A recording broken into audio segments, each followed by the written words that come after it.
Olá pessoal, sejam bem-vindos a mais um momento Pensar, Vida e Fé. E eu quero desde já agradecer você que esteve aí comigo nesta caminhada, neste trajeto, buscando aperfeiçoar sua fé, suas convicções. E desde já muito obrigado pela sua companhia. Foi uma alegria muito grande poder estar aqui com vocês, compartilhando conhecimento, experiências, e certamente para mim foi algo de grande aprendizado, de grandes reflexões para a minha vida, para a minha própria fé. E eu espero que isso também tenha servido, todas as temáticas que aqui nós refletimos, pensamos juntos, tenha também lhe proporcionado isso. Mais uma vez, muito obrigado, que Deus continue abençoando a sua vida. E hoje nós vamos então tratar a nossa última temática. E a nossa última temática é não menos importante do que as demais que aqui foram pensadas e trabalhadas. Nós vamos então refletir um pouco e pensar alguns aspectos, algumas características que são inerentes à nossa fé, que são de natureza da nossa fé, e certamente pensar aqui no nível de continuarmos refletindo a fim de vermos o que precisamos melhorar, o que precisamos aperfeiçoar nesta dinâmica que aqui vamos trabalhar. E o tema de hoje é: a fé produz vida e não a destrói. Esperança pela vinda do reino de Deus. O que nós temos como proposta aqui trabalhar nesta temática é refletir alguns aspectos em relação à nossa espiritualidade, à nossa fé, no que se diz respeito à espera ou à busca pelo reino definitivo de Deus. Nós sabemos muito bem que a caminhada de fé ela é marcada por diversos desafios. Todas as temáticas que aqui trabalhamos implicam e refletem esses desafios, ou refletiu esses desafios, muitos desses desafios que diz respeito à nossa caminhada de fé. Ou ao menos esse foi o meu objetivo também, pensar aí alguns desafios, que implicam aí a nossa caminhada de fé. E esses desafios implicam nos mais diversos momentos da nossa caminhada, do nosso dia a dia, tá?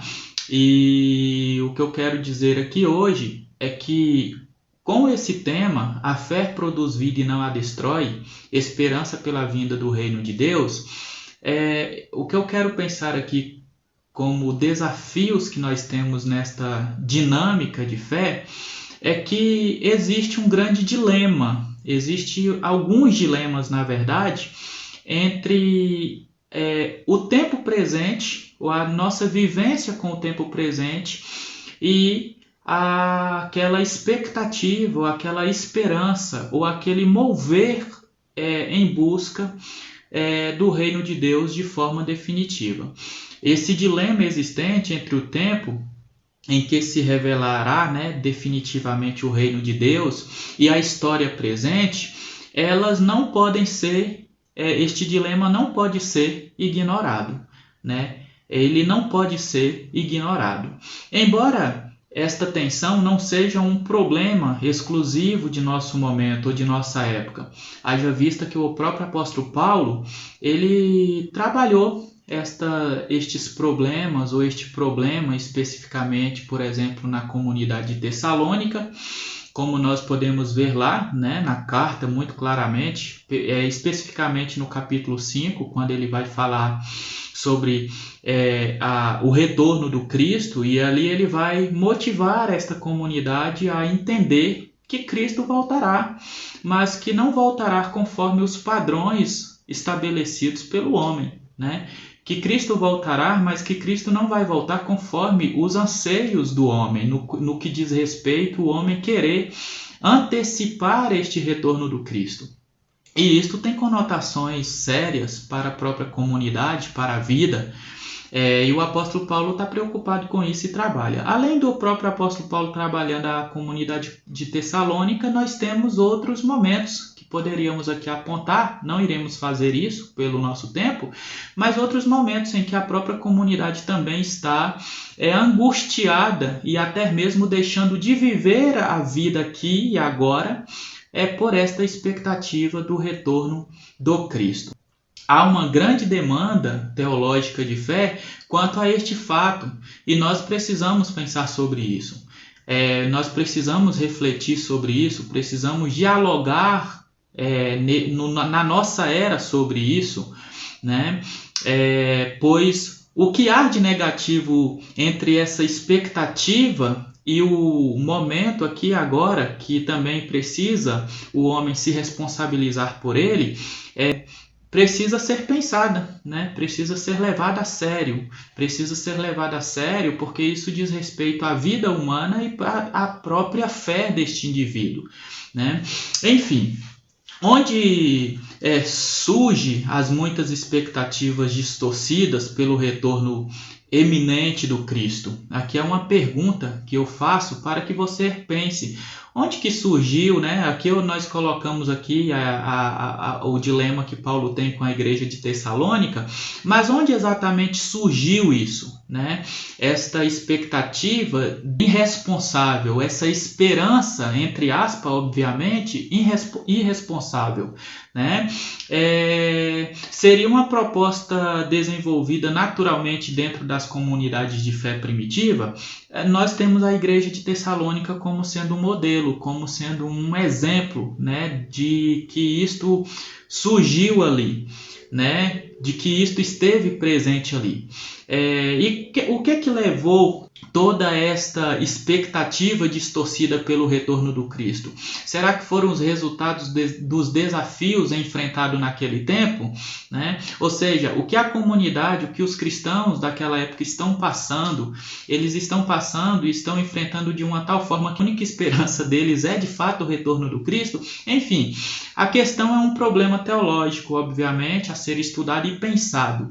E eu acredito que enquanto cristãos, eu e você, nós temos esta responsabilidade de podermos aperfeiçoar estas questões em nós, aperfeiçoar estas questões onde nós estamos presentes, dentro da nossa família, nas rodas dos nossos amigos, dentro das nossas comunidades de fé, por se tratar de fato de um problema, né, de caráter teológico.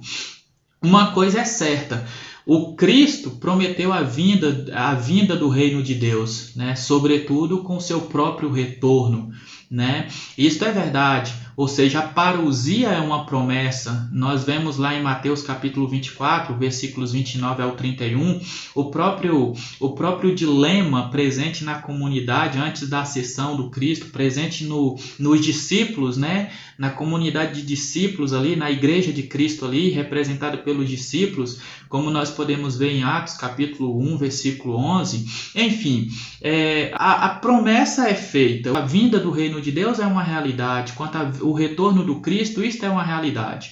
Este retorno implica o fato de que Cristo reinará definitivamente sobre a sua criação, né? Este retorno, que é uma promessa, implica nisso. Cristo voltará e reinará definitivamente sobre sua criação.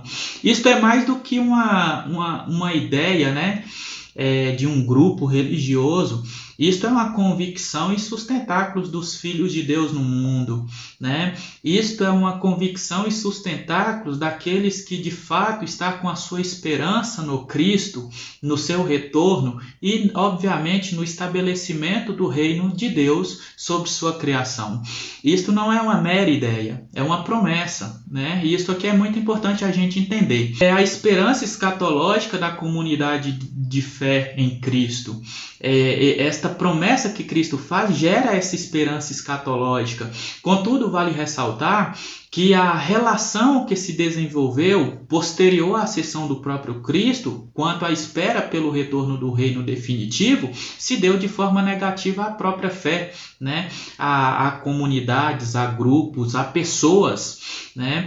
Quando esta expectativa em algum momento da história começou a ser um mecanismo de fuga do mundo e das responsabilidades humanas, sobretudo dos ditos cristãos, né? Ou seja, em algum momento esta expectativa se tornou mais um mecanismo de fuga. As pessoas vivem em busca do reino de Deus enquanto nega a sua vida aqui e agora, enquanto nega suas responsabilidades, seus reais, né, e necessários compromissos aqui e agora.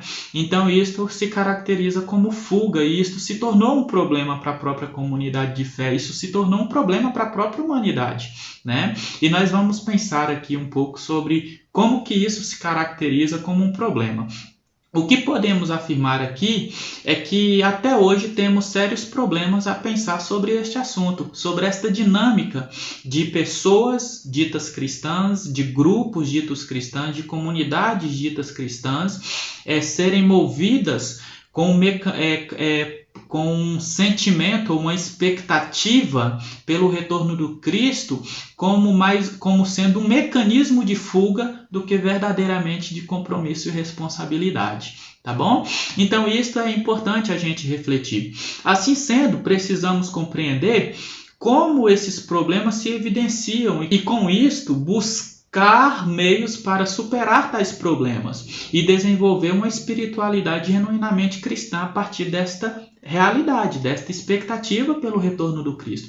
Porque o retorno do Cristo não pode ser um mecanismo de fuga. Isto implica dizer que quem assim age, a comunidade que assim age, ela está doente, ela está comprometida. A sua fé é uma fé que não reflete de fato o que o Cristo pretendeu ao prometer voltar para reinar com o seu povo, para governar sobre o seu povo. Então isso é muito importante, ou seja, como nós esperamos fielmente o retorno do Cristo, o estabelecimento do reino de Deus sobre nós, ao mesmo tempo que vivemos a vida de forma comprometida com tudo que é necessário para podermos também desfrutar e evidenciar os próprios aspectos do reino aqui e agora. Isso é muito importante a gente refletir. À medida que nós desenvolvemos a expectativa pelo retorno do Cristo, pelo estabelecimento definitivo do reino de Deus, deve servir para nós como uma fuga do mundo, como uma fuga das responsabilidades, muito pelo contrário, mas isto deve gerar em nós um senso e um mecanismo de comprometimento, responsabilidade, seriedade com a vida, de tal forma que os próprios aspectos deste reino sejam experienciados por nós, pela própria comunidade aqui e agora. Tá? Vale ressaltar que um dos principais motivos de fuga, acima citado, como eu falei aqui para vocês, está implicado a não aceitação de nossa realidade humana, né? Ou seja, nós olhamos para o mundo e nós queremos romantizar todas as coisas, e quando nós romantizamos todas as coisas, nós percebemos que a vida ela é marcada por sofrimentos, ela é marcada por impasses, ela é marcada por coisas que nós não queríamos que acontecesse, né? E aí eu posso dizer uma série de situações aqui: injustiça, desigualdades, doenças, a própria morte, né? Nós vamos falar sobre isso. Então, quando o ser humano depara a vida e percebe que a vida é isso também, né? Ele quer utilizar a expectativa ou o instrumento de reino de Deus para fugir de tudo isso e deixa de enfrentar tudo isso como algo que faz parte da vida, né? E isso é muito importante a gente refletir, porque se a nossa fé não nos colocar frente à vida tal como ela é, né? E nos condicionar ou nos encorajar a enfrentar esta vida tal como ela é, nós precisamos repensar que tipo de fé nós estamos de fato vivendo, que tipo de esperança nós de fato temos na própria promessa do Cristo que lá na cruz venceu todas estas coisas, né? E todas estas coisas foram pelo poder do seu sacrifício, da sua graça e do seu amor, foram vencidos, né? E nós temos com isto a esperança de podermos desfrutar de tempos melhores, de dias melhores, de uma vida melhor, contudo, enfrentando todas essas realidades que ainda faz parte da nossa existência, tá bom? Então, esta fuga está relacionada a esta não aceitação da nossa realidade humana, da nossa condição humana.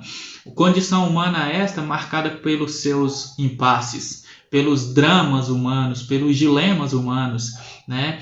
Marcado pelas catástrofes e guerras, né? Pelas dores, pelos sofrimentos e, sobretudo, pela morte, né? Enfim, marcada pela fragilidade que é o próprio existir. Então, em não aceitar essas realidades, buscamos desfocar destas questões ao ponto que focamos a ideia de eternidade. Então, nós vivemos na busca por uma eternidade, negando o aqui e agora, né? Entendendo que o aqui e agora também, vale ressaltar aqui, que o aqui e o agora também, embora reflete, implica na realidade humana, marcada aí por todos os dilemas, impasses, né? Dramas, catástrofes, guerras, é uma realidade também que tem coisas maravilhosas dadas pelo próprio Deus para todos nós podermos desfrutar. Isto também é algo muito importante, né? E quando a nossa expectativa pelo retorno do Cristo, ou pelo reino definitivo de Deus, nos impede de olhar a vida não somente para o que há de negativo, mas para o que há de positivo também, e faz com que nós negamos tudo isso, então esta expectativa é uma expectativa prejudicial para a nossa caminhada de fé, para a nossa espiritualidade, para a nossa própria vida, né?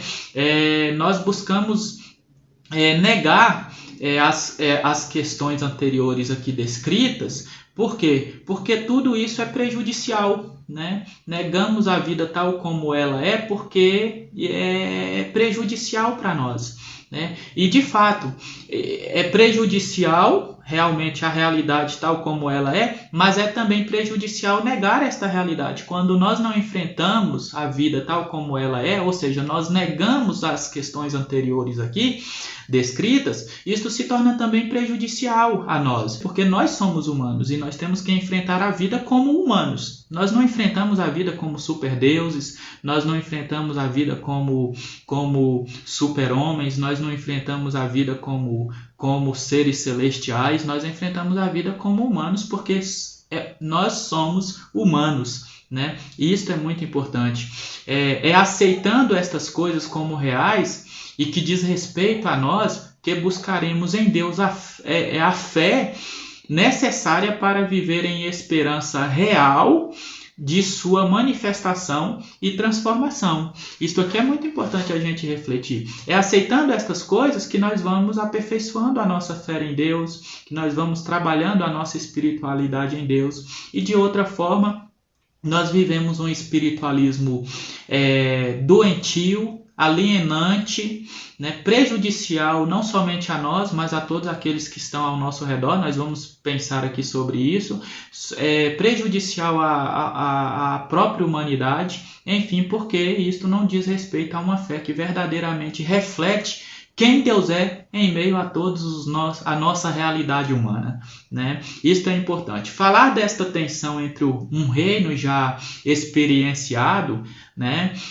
contudo ainda esperado, é desafiador, mas é necessário, a fim de nos situar ao que verdadeiramente implica a espera pela eternidade. Isto é importante a gente refletir, mas também não somente pensar aqui esta tensão a fim de nos situar o que verdadeiramente implica a espera pela eternidade, mas também ao compromisso e responsabilidade com o presente e as coisas desta vida, né? Então é muito importante a gente refletir sobre isso, a fim de que nós então aperfeiçoamos e vivemos uma espiritualidade, né?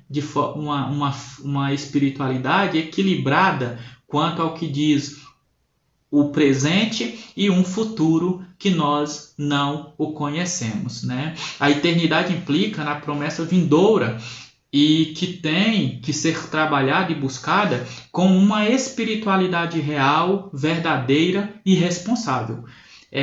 Se a nossa fé não estiver alinhada a esses 3 princípios aqui, né, uma espiritualidade real, verdadeira e responsável, nós precisamos repensar a nossa fé, nós precisamos urgentemente buscar em Cristo uma verdadeira fé, né? E entendendo que não nos compete as ações finais para este reino ser instaurado, mas compete a soberana e exclusiva vontade do próprio Deus, Senhor do reino, né? Ou seja, nada, absolutamente nada que nós fazermos vai antecipar ou atrasar o estabelecimento do reino de Deus sobre nós e sobre este universo. Absolutamente nada. Nada antecipará ou tardará a vinda deste reino. Isso a gente precisa ter em mente, ter a certeza, né? Concernente a isto, a vida presente precisa de atenção na esfera da própria temporalidade.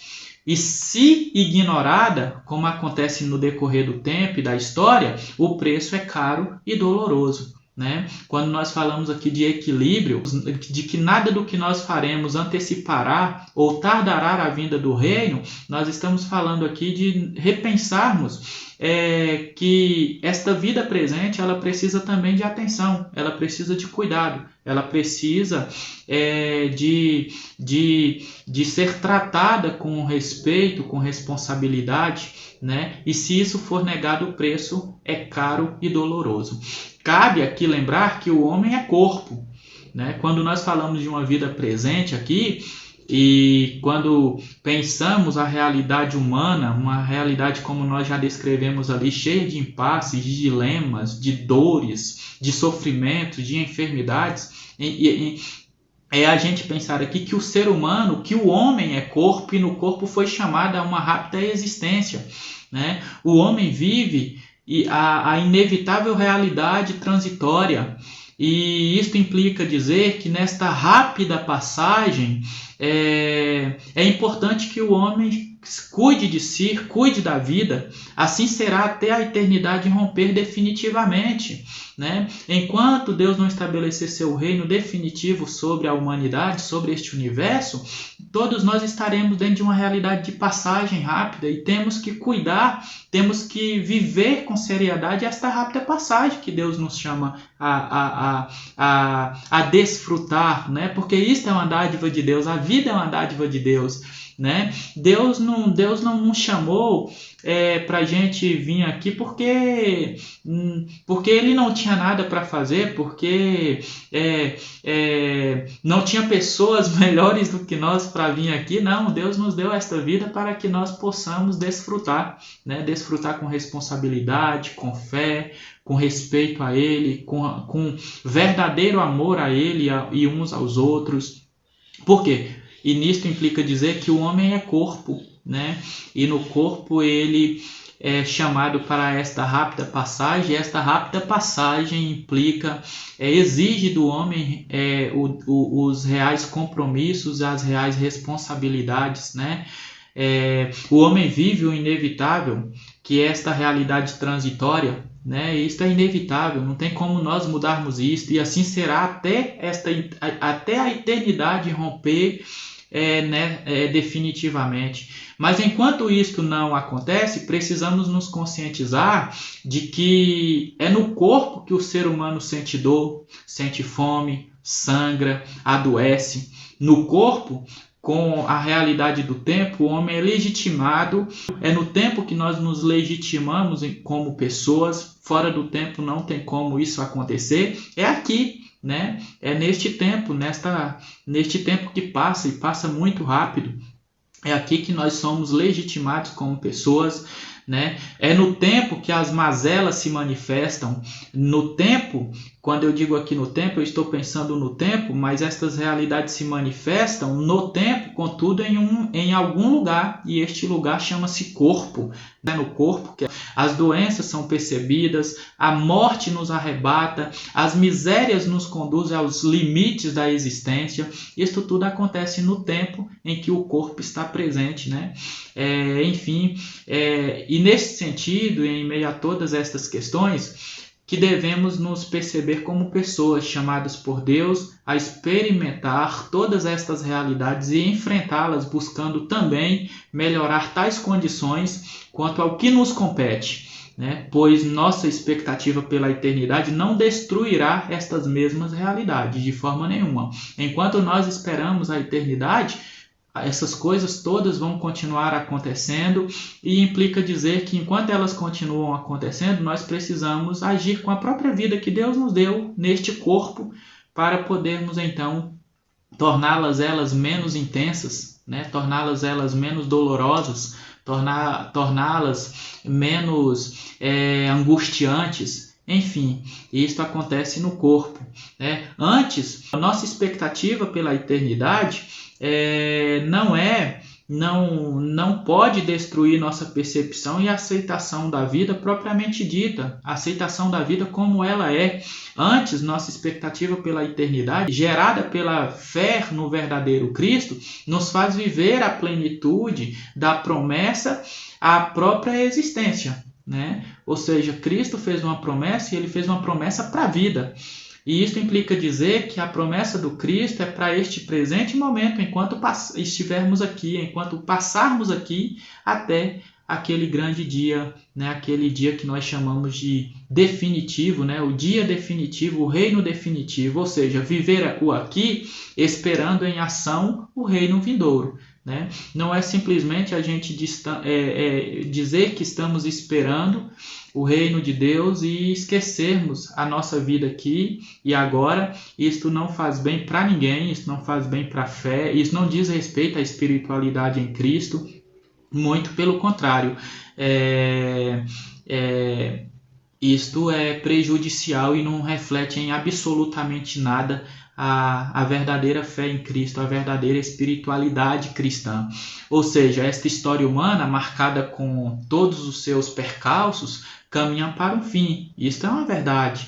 E ao mesmo tempo um fim que reflete um recomeço perfeito, né? E na condição de humano, precisamos entender isto à luz da fé, né? É um caminhar, é um processo, e enquanto processo nós precisamos estar em atividade, em ação, né? Nós precisamos estar focado com a vida de fato, porque estar focado com a vida reflete de fato estar comprometido com o verdadeiro Deus, né? Isso é muito importante a gente entender. O homem, ele é chamado à existência dentro da história, e isto é possível entender que a eternidade implica também o comprometimento com esta história, né? Viver a expectativa pela eternidade não é esquecer esta história que é marcada pelo passado, pelo presente, certamente pelo futuro. Isto é a história. A responsabilidade humana enquanto busca a eternidade implica em não negar a história, que é palco de sua autopercepção e fé. Porque é na história que nós nos autopercebemos, é na história que nós desenvolvemos a fé, né? A negação da história promovida e presenteada pelo Criador, o Senhor do tempo e do espaço, não faz parte da verdadeira espiritualidade cristã. É da natureza da fé cristã entender que Deus participa dos dilemas humanos e da história e permitindo nela as pessoas se relacionarem verdadeiramente com Ele. Ou seja, nós não podemos negar a história, porque é dentro da história que Deus se manifesta, buscando se revelar a nós, né? É dentro da história que o Cristo, que o Deus, que o Eterno se fez carne e habitou entre nós. participando das nossas dores, dos nossos sofrimentos, das nossas angústias, e não somente isso, né? Agindo a fim de que tudo isso fosse superado, né? E o que Cristo fez, nós temos que, uma vez que somos verdadeiramente cristãos, se somos verdadeiramente cristãos, agir como ele agiu, né? Por quê? Porque a negação da história em nada reflete o que Deus verdadeiramente é, né? É da natureza da fé cristã entender que Deus, ele participa dessa história, dos nossos dilemas, e que nessa história ele nos chama para termos um verdadeiro relacionamento com ele, né?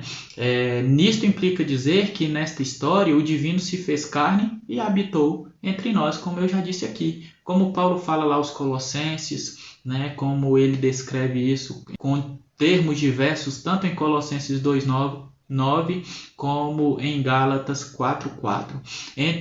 Ou seja, o divino se fez carne e habitou entre os homens, deixando claro que esta vida e história transitórias tem valor para o próprio Criador, e que esta vida e história transitória revela projetos maiores, né? Gerando no homem a devida e responsável esperança no eterno projeto divino, né? Se a nossa expectativa pelo retorno de Cristo não estiver, né, condicionada a esta seriedade com a vida, meu amigo, minha amiga, nós precisamos repensar que tipo de espiritualidade nós temos, né?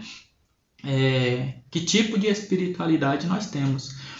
Isto é muito importante. O que estamos afirmando aqui é que a expectativa e anseio pelo reino definitivo não podem produzir um caminho inconsequente, né? Não podem produzir vidas inconsequentes e irresponsáveis para com a própria vida, para com a história, né? Para com o que verdadeiramente reflete a condição humana, né? O que podemos ver que acontece, e não somente na atualidade, mas isto é algo histórico, né? Esta negação pela vida enquanto se espera o reino de Deus, ou enquanto se envolve com as coisas de Deus, né? E aqui eu tenho que colocar entre aspas, se envolve com as coisas de Deus entre aspas, porque a vida é o principal bem que Deus compartilha com a sua criação, e quando esta criação nega esta vida, eu não sei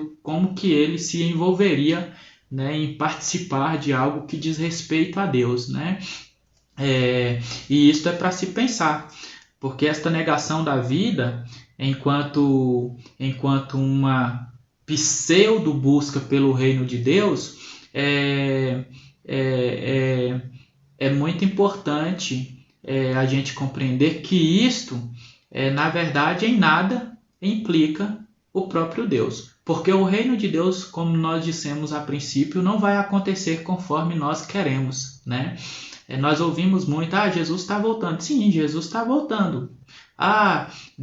O mundo está acabando. Sim, o mundo está acabando. É verdade. Mas isso não quer dizer que vai acontecer no nosso tempo. Que a nossa geração é quem vai ver o reino definitivo ser instaurado. Não, isso não compete a nós. E se nós, de fato, focarmos nesta realidade, nós vamos viver uma vida, de fato, distante dos compromissos que nós temos que ter com a vida aqui e agora mesmo, né? Por quê? Porque nós estamos tendo uma expectativa que não reflete a expectativa que Cristo desejou que nós tivéssemos. Então, isso é muito importante a gente refletir.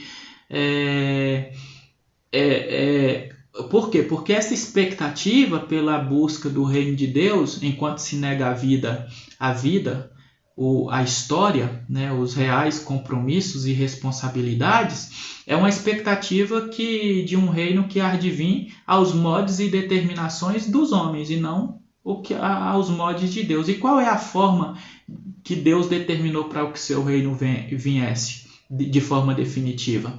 Nós não temos padrões para isso. Por quê? Porque o próprio Cristo diz que isso compete ao Pai, né? Jesus deixou indicativos, né? Jesus deixou indicativos de que de sinais, né, de que esta vinda estaria próxima, mas olha bem, Jesus não falou que alguma coisa que vai acontecer, né, como forma definitiva e que aquilo ali vai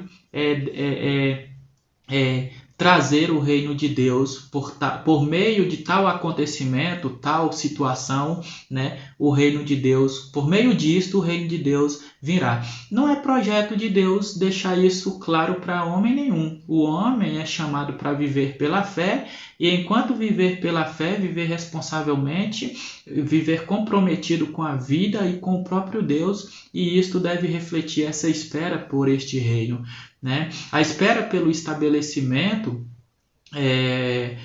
definitivo do reino de Deus tem que estar em consonância com os ensinamentos do próprio Cristo, né? Você pode ver lá no texto de Mateus capítulo 24, versículo 36, Marcos capítulo 3, versículos 21 e 23, que Deus não deixa acontecimentos definitivos para que isto seja uma realidade de acontecer o reino de Deus de forma definitiva. Deus deixa indicativos, olha, vocês fiquem atentos, vocês fiquem alertas, né? Vocês se preparem, estejam sempre vigilantes. A própria dinâmica, né, de algumas parábolas, por exemplo, a parábola das virgens, né, das sábias e das loucas, enfim, é sobre isso, né? Fiquem atentos, porque vocês não sabem quando o noivo virá, então que vocês estejam sempre preparados, né?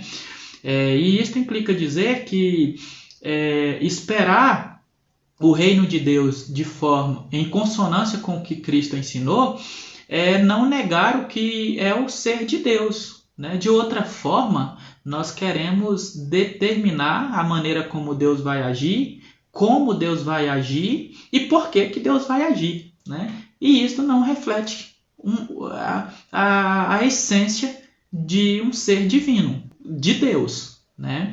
Porque quando nós começamos a enquadrar Deus dentro dos nossos padrões, dos nossos desejos, das nossas vontades, nós estamos falando de tudo menos de Deus de fato, entendendo que Deus ele não se enquadra, né, aos nossos projetos, às nossas determinações, né? Em outras palavras, eu repito aqui, absolutamente nada do que fazemos ou deixamos de fazer vai tardar ou retardar, né, ou antecipar o reino de Deus. Em outras palavras, nossa esperança pelo estabelecimento definitivo do reino de Deus é baseada na consciência de que Deus é o Senhor deste reino e a Ele compete dinamizar em tudo este reino, inclusive condicionar seus filhos na dinâmica definitiva deste reino, ou seja, estabelecer definitivamente este reino sobre sua criação.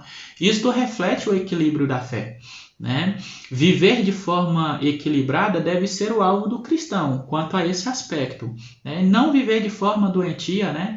E aí a gente vê, né, o homem já estabeleceu o retorno de Cristo, o reino definitivo tantas vezes, né? O ano 2000 foi um período em que quantas e quantas pessoas destruíram sua própria vida, né? Porque havia promessas dos falsos cristos ou dos falsos profetas, né? Das falsas comunidades estabelecendo o retorno do Cristo, e isso não compete ao homem, né? Isso é importante a gente aprofundar, né? Porque isso diz respeito à nossa fé, à nossa vida, e nós temos que viver de forma equilibrada, né? Porque viver de forma equilibrada é o alvo cristão. Viver de forma equilibrada sobre esses aspectos é o ideal de Cristo para a sua comunidade de fé, para a sua igreja, tá bom? Para os seus discípulos. O equilíbrio aqui consiste em não negar nem a realidade do reino definitivo, ou seja, do reino vindouro, a eternidade, e nem a vida e a história presente, né? Mas buscar o compromisso de vida em cada situação, buscar os reais compromissos com a vida e com o reino da maneira que realmente a fé exige. tá bom? O cristão não pode se entregar à irresponsabilidade para com a vida, sobre o discurso de espera do reino de Deus, né? A pessoa, enquanto humana, precisa e deve se desenvolver, se profissionalizar, se preparar para o mercado de trabalho, aperfeiçoar para ter uma boa profissão, participar das questões públicas e sociais, né?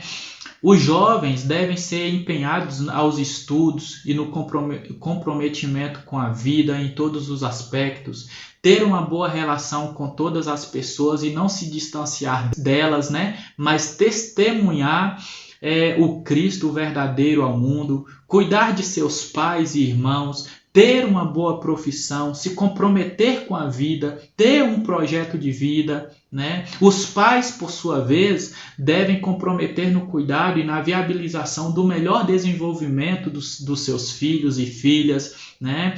Quantos e quantos pais negam ou por viver um espiritualismo descompromissado com a verdadeira fé e com a vida, né? Nega o compromisso que deve ter com seus filhos, no que diz respeito a educá-los, investir na educação deles, na profissionalização deles, no desenvolvimento humano deles, né? E isto tem prejuízo, né? Tanto para a pessoa, para a família, quanto para a própria humanidade. Tudo isto e muito mais faz parte da vida e o reino de Deus não tende a destruir isso, né? A esperança pelo reino de Deus não tende a destruir isso.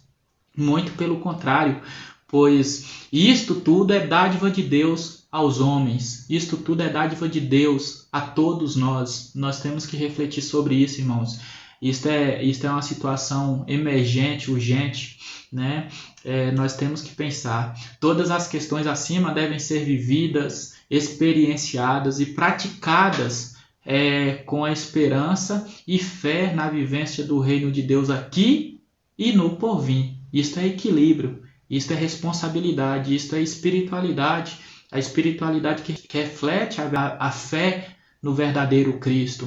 Não podemos acreditar que a dinâmica da fé em Cristo é para a destruição da vida ou para livrar o homem dos seus necessários compromissos terrenos, dos seus reais compromissos terrenos. Antes é para intensificar a consciência quanto aos devidos compromissos e responsabilidades. A fé em Cristo não tende a destruir ou isentar o homem dessas responsabilidades, como eu falei aqui em cima. Muito pelo contrário, é intensificar esses compromissos. O cristão, ele é o principal responsável por ter uma sociedade, em cooperar com uma sociedade equilibrada, com uma sociedade justa, com uma sociedade desenvolvida. O cristão, ele também é responsável por isso, né? A experiência de fé é não somente conscientização, mas capacitação para os devidos comprometimentos e responsabilidades com a vida e sua realidade, né? Ter fé é isso.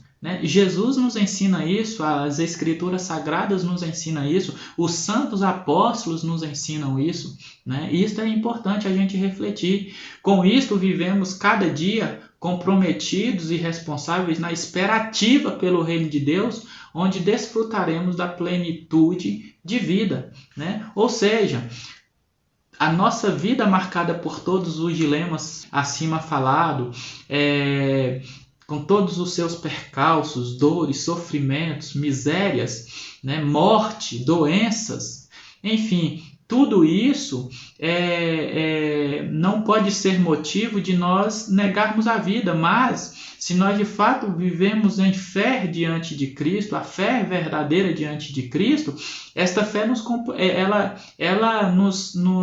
nos torna cada dia comprometidos e responsáveis com esta vida, com todos esses dilemas, né?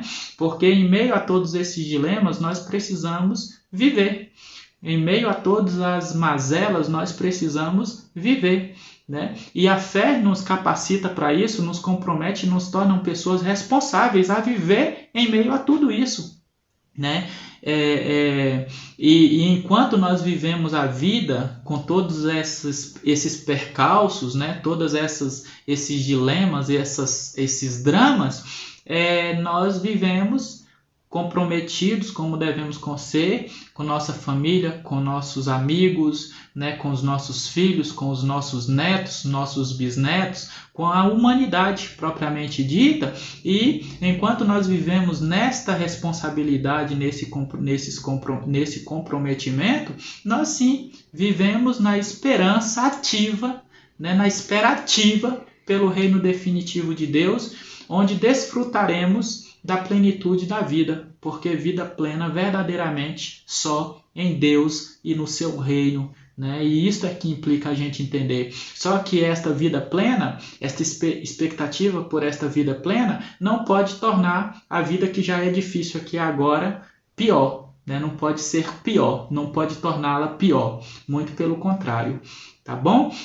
E aqui nós vamos caminhando para o fim, e eu diria que é um dever de todo humano participar da produção da história e de sua cultura, que compõe aí o arcabouço do desenvolvimento humano, a fim de deixar para as próximas gerações frutos que revelam a própria humanidade responsável e comprometida com Deus e uns com os outros. Tá bom? Ou seja, a expectativa pelo retorno definitivo do reino de Deus não pode nos tornar pessoas em que nós não temos comprometimento e responsabilidade com a história, porque ter responsabilidade e comprometimento com a história é nós estarmos agindo para que gerações que vão vir, né, que vão nos suceder, porque a vida é transitória, vivam um pouco melhor do que nós. Tá bom? Isso é importante a gente refletir, isso é necessário a gente refletir. Agora, se nós negarmos esta realidade, que tipo de vida os nossos bisnetos viverão? Né? Que tipo de expectativa de vida, de esperança no próprio Cristo e, sobretudo, no reino de Deus, as gerações que nos sucederão terão? Uma vez que nós, geração atual, estamos negando a história, a vida e os nossos reais compromissos, os nossos reais comprometimentos, tá bom? Isso é importante. Nisto consiste dizer que as gerações, né, eu e você, devem ensinar uma a outra. Ou seja, nós aprendemos com o nosso antepassado, homens deixaram frutos do seu comprometimento com a história, com a vida diante de Deus, deixaram frutos, nós desfrutamos disso, né? E isto implica dizer que nós desfrutamos disto e nós desfrutamos a fim de aperfeiçoar e fazer com que os nossos filhos, os nossos netos, os nossos bisnetos desfrutem melhor ainda do que nós. Né?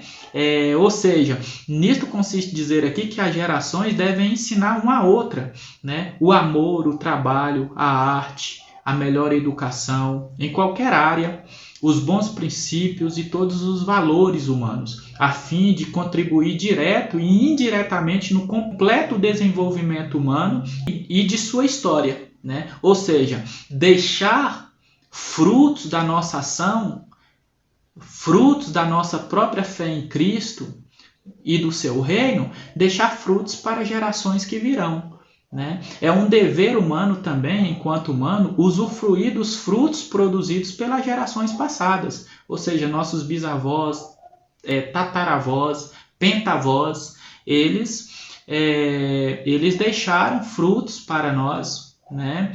E quando eu uso esses termos aqui de parentesco, eu estou dizendo de pessoas que viveram no tempo deles, né? Porque pode ser que muitos tiveram tanta impossibilidade de fazer algo, de produzir algo benéfico, né? Para nós hoje, como nós temos dificuldades em muitos aspectos para também produzir e deixar bons frutos para as nossas gerações. Mas pessoas no tempo deles deixaram e nós usufruímos disso, né? Enfim, isso aqui é uma perspectiva de um teólogo. Ele fala que a vida só é humana porque podemos aproveitar de tudo que as gerações passadas inventaram e acumularam, né? Ou seja, nós desfrutamos do que nós desfrutamos hoje, nós vivemos uma vida melhor hoje porque homens não foram irresponsáveis e descompromissados com a história no passado, né? Homens agiram pensando nos seus filhos e netos e, certamente, isso implica dizer que eles pensaram em nós, né? E nós também temos que agir hoje a fim de que os nossos netos, bisnetos, né, os nossos filhos, né, ou as gerações deles desfrutem de coisas melhores do que nós, tá bom? E isso implica dizer que nós precisamos ter o quê? Comprometimento com a vida, com a verdade, comprometimento com a nossa história, né?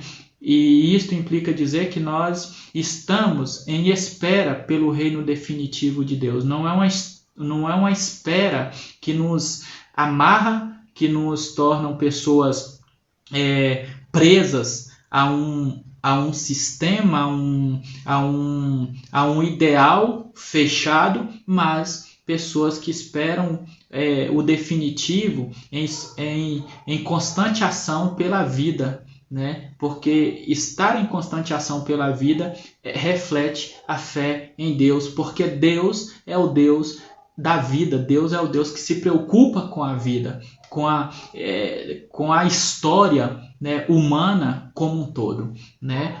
Afinal de contas, e aqui cabe a gente pensar, né, tudo isso também faz parte da fé e não podemos nos alienar desta realidade, né? Afinal de contas, e eu finalizo aqui, Jesus voltará e o reino de Deus será definitivamente instaurado sobre todo o universo.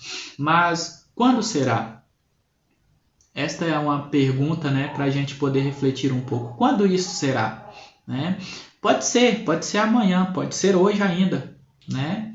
Mas pode não ser para a nossa geração, para as próximas gerações, porque isso não nos compete, né? Enquanto isso não acontece, temos o compromisso de viver e nos responsabilizar com a vida, com a história e uns com os outros. Tá bom? Que Deus abençoe sua vida.